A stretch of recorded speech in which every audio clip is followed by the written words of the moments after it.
Yenə bir eşq atır, ürəkdə tək-tək. Gəncliyə götürüb aparır məni. Qorxuram bu yaşda ala ağlımı, bir naşi hicranda qərq edə məni.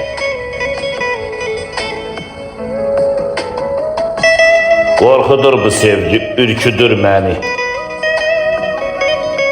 Özü gəlməmişdən silkər bədəni.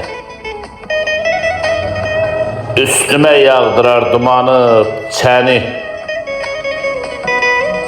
Bir soyuq şaxta tək üşüdür məni.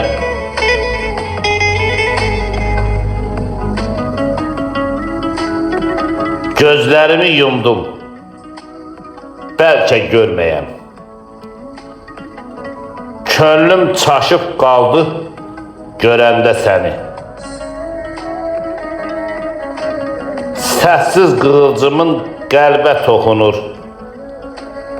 Bu vaxtsız məhəbbət sarsıdır məni.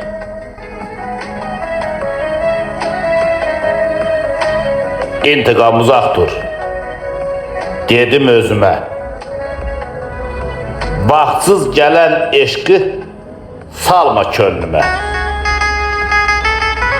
Yoxsa ki yandırar alov közünə. Qorxuram od vurub yandıra məni. Yoxsa ki yandırar alov közünə. Qorxuram od vurub yandırar məni. Yandırar məni.